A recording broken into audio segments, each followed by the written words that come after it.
Hello छात्रों, हम लोग एक बार फिर से लेक्चर में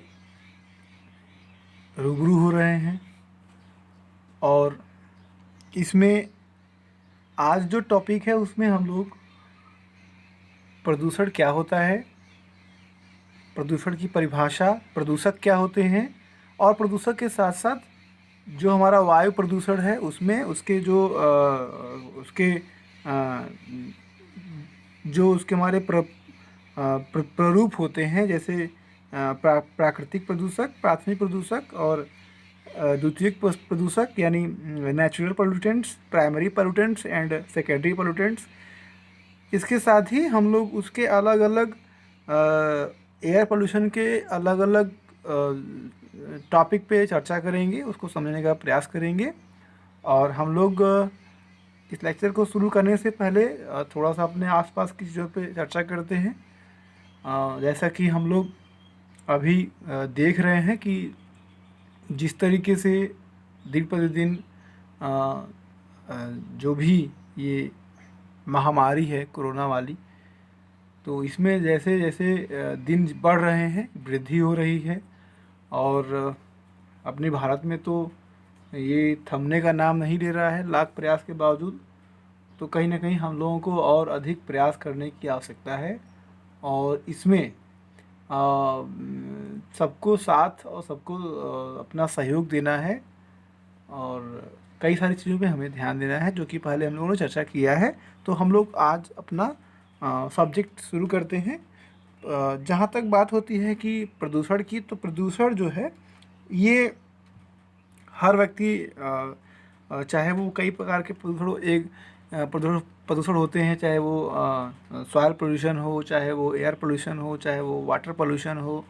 चाहे वो कोई भी पोल्यूशन हो। तो अगर पोल्यूशन की बात जब आती है तो अगर हम इसकी डेफिनेशन को समझें तो हम ये कह सकते हैं कि जो भी पर्यावरण का जो घटक होता है, यानी वायु हो गया, जल हो गया, मृदा हो गया, इसकी जो भौतिक और रासायनिक जो विशिष्टताएं होती हैं, उनमें अगर कोई परिवर्तन जो अवांछनीय हो, जिससे जीवन स्वरूपों और जीवनाश्रयी तंत्रों पर बुरा प्रभाव पड़ता हो, तो एक बार उसको फिर समझते हैं कि यानी जो भी हमारे पर्यावरण घटक होते हैं, चाहे वो वायु हो, जल हो, मिट्टी हो, इनकी भौतिक, रासायनिक और जैविक जो विशिष्टता होती है, इसमें कोई भी अवांछनीय अगर परिवर्तन लाया जाए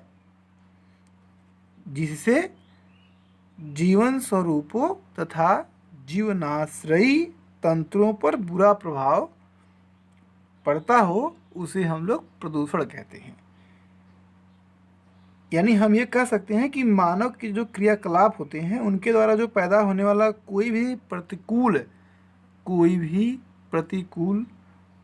परिवर्तन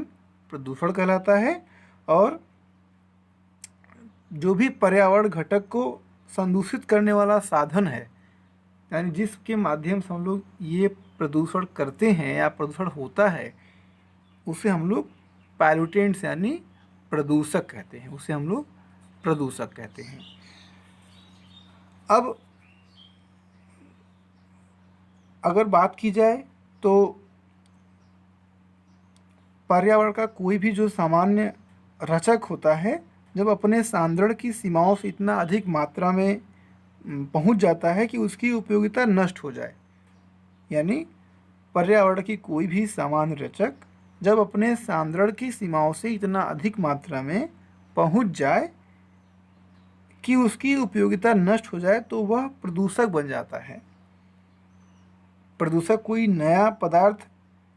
चाहे जैविक हो, अजैविक हो, या ऊर्जा, ऊष्मा, ध्वनि, रेडियो सक्रियता आदि से भी हो सकता है, और पर्यावरण में मिलकर या उसके किसी भी घटक में जोड़कर इतने स्तर तक पहुंच जाता है कि पर्यावरण की तथा उस घटक की उपयोगिता बिगड़ जाती है। अगर हम लोग आगे कहें कि इनको कितनी श्रेणियों में बांटा जा सकता है? तो इनको 2 श्रेणियों में बांटा जा सकता है। पहला होता है अनिम्नीकरणीय प्रदूषण, this is called not degradable pollutants. इनकी जो खासियत होती है, ये लंबे समय तक अपरिवर्तित रूप में कायम बने रहते हैं, जैसे पीड़कनाशी हो गए, भारी धातुएं हो गई, रबड़ हो गया, नाभिकीय अपशिष्ट हो गया। ये हमारे नॉन डिग्रेडेबल पॉल्यूटेंट्स हैं, यानी बहुत दिन तक ये बने रहते हैं। इनमें परिवर्तन बहुत देर बाद यानी बहुत सालों बाद होता है। तो इसे कहा जाता है कि जल्दी ये डिग्रेडेबल नहीं हो सकते, तो इसलिए इनको नॉन डिग्रेडेबल पॉल्यूटेंट्स कहा जाता है। प्लास्टिक भी इसी श्रेणी में आता है। हम लोग अक्सर देखते हैं, अब तो टीवी चैनल के माध्यम से भी ये दिखाई देता है कि नहीं, किस प्रकार से जो हमारा ये प्लास्टिक कचरा है वो पानी के माध्यम से समुद्र तक पहुंच रहा है, और जो भी जीव जंतु हैं वो प्लास्टिक के माइक्रो पार्टिकल्स जो हैं वो टूट टूट के अलग हो रहे हैं, उसको खा करके वो मर रहे हैं। तो तमाम जो प्लास्टिक है वो प्रोडक्शन हर जगह, हर जीवन में प्लास्टिक इतना घुल मिल गया है कि हर काम प्लास्टिक के ऊपर निर्भर है। तो प्लास्टिक भी एक प्रकार का नॉन डिग्रेडेबल पॉल्यूशन है। अब बात आती है कि इनकी जो खासियत है वो खासियत ये है कि ऐसे पदार्थों का जीवाणुओं द्वारा विखंडित अथवा विघटित नहीं किया जा सकता, यानी जीवाणु इसे विखंडित या विघटित नहीं कर पाते हैं, और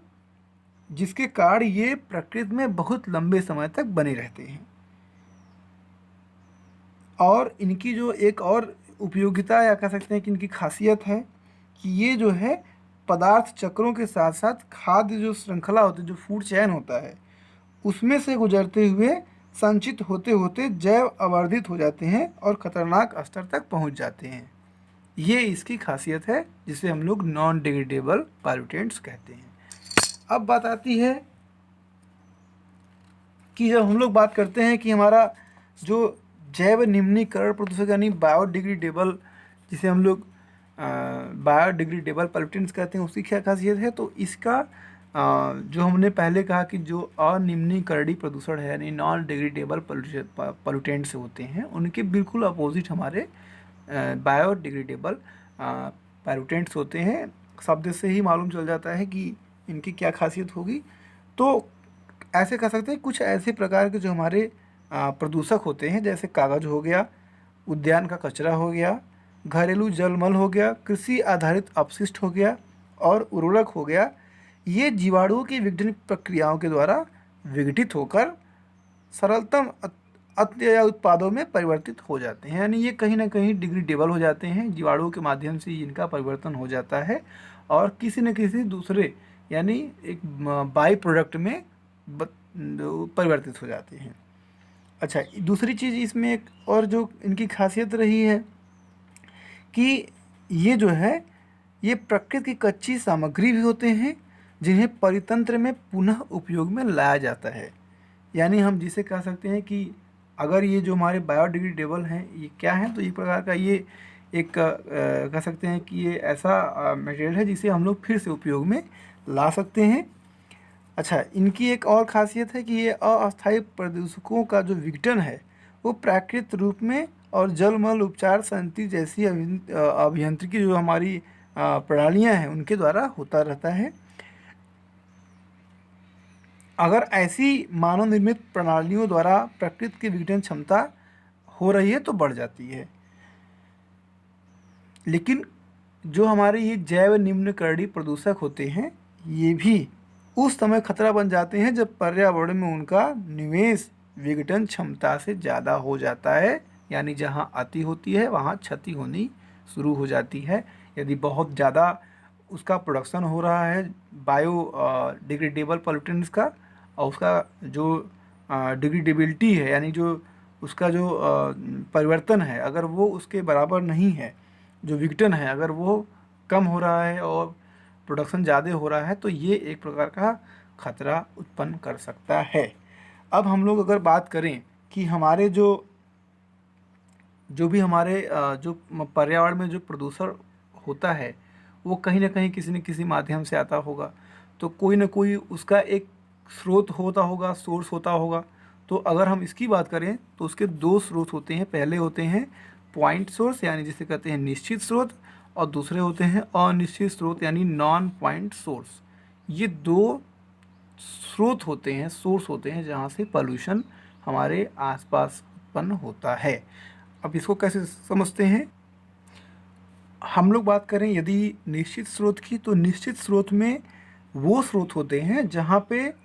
जो एक निर्धारित होता है। जैसे कि अगर हम बात करें तो जो थर्मल पावर प्लांट से जो चिमनी होती है उसमें से जो कोयला जलने के बाद धुआं निकलता है वो एक निश्चित स्रोत है। या तो अगर हम ये कहें कि कोई भी डिस्चार्ज जहाँ से प्रदूषक का जो बहिस्राव हो रहा है, प्रदूषक बाहर निकल रहा है, तो वो एक किसी नली के माध्यम से, तो उस नाले के माध्यम से या नली के माध्यम से, तो वो एक निश्चित स्रोत है। तो निश्चित जो स्रोत होते हैं जिन्हें हम लोग निश्चित स्रोत कहते हैं, इस निश्चित स्रोत पर हम लोग नियंत्रण कर सकते हैं टेक्नोलॉजी में परिवर्तन करके, या उसके जो उसका तरीका है या नए आधुनिक टेक्निक का इस्तेमाल करके हम लोग इस पॉल्यूशन को कंट्रोल कर सकते हैं। लेकिन जो ये अनिश्चित पॉल्यूशन होता है, जो अनिश्चित स्रोत होता है यानी नॉन पॉइंट जो सोर्स होता है, इसमें ऐसे स्रोत होते हैं जो कि निर्धारित नहीं होते हैं। जैसे अगर कहीं भवन का निर्माण हो रहा है तो उस समय जो वहाँ पे जो वेस्टेज यानी कंस्ट्रक्शन वेस्टेज जो बचता है वो एक हमारा नॉन पॉइंट सोर्स कहा जाएगा। अगर हम लोग इसी तरीके से जो एग्रीकल्चरल वेस्टेज है वो भी एक नॉन पॉइंट यानी एक ऐसा स्रोत जहाँ से निश्चित ना हो कि यहाँ से यानी जहाँ ये तय ना हो कि यहाँ से पॉल्यूशन होगा लेकिन वहाँ से पॉल्यूशन हो जाए, तो इस प्रकार के स्रोत को हम लोग अनिश्चित स्रोत कहते हैं। और इसकी जो सबसे बड़ी इसकी डिसएडवांटेज ये है कि इस अनिश्चित स्रोत को हम लोग उसको हम लोग सॉर्ट आउट नहीं कर पाते हैं, उसको उसका कोई भी समाधान नहीं निकल पाता है। ये इसकी सबसे बड़ी चुनौती होती है। अच्छा, अब हम इसमें ये समझते हैं कि एक ये जो हमारा जो प्रदूषक होते हैं इनकी एक सबसे बड़ी जो समस्या होती है वो ये होती है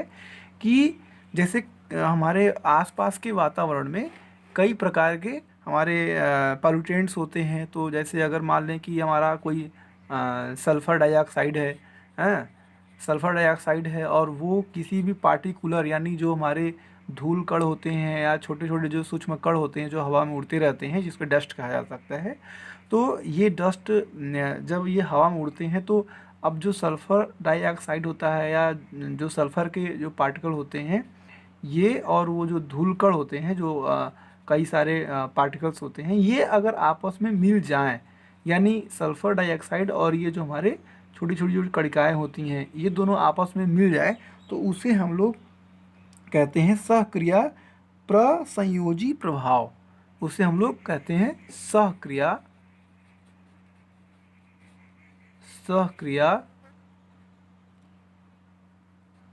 प्रसंयोजी, इसको हम लोग अंग्रेजी में सिनर्जी कहते हैं, यानी SYNERGIC, सिनर्जिक प्रभाव कहा जाता है इसे। यानी दो या दो से अधिक पार्टिकल या पॉल्यूटेंट्स आपस में मिल करके कोई मिक्स होकर के पॉल्यूशन एक खास प्रकार के पॉल्यूटेंट्स का निर्माण करें। तो अगर हम लोग बात करते हैं ये हमारा अगर सल्फ़र डाइऑक्साइड है और जो छोटे छोटे हवा में उड़ने वाले जो डस्ट पार्टिकल्स होते हैं जब ये आपस में मिलते हैं तो अगर इसे एक एग्जांपल के रूप में समझा जाए तो अब क्या हो सकता है कि जो हमारा सल्फ़र डाइऑक्साइड है और जो कणिकाएँ यानी पार्टिकुलेट्स होते हैं यदि वो अलग अलग सांस द्वारा भीतर जाएं तो स्वास्थ्य पर दुष्प्रभाव तो कर सकते हैं, लेकिन अगर सल्फ़र डाइऑक्साइड छोटे कणिकाएँ में पर अवशोषित हो जाएं यानी उनको एब्जॉर्व कर लिया जाए तब ये दोनों प्रदूषक एक साथ ही हमारे शरीर के भीतर प्रवेश करेंगे। और ऐसे में अकेले सल्फ़र डाइऑक्साइड की अपेक्षा दोनों प्रदूषक अधिक समय तक फेफड़ों के भीतर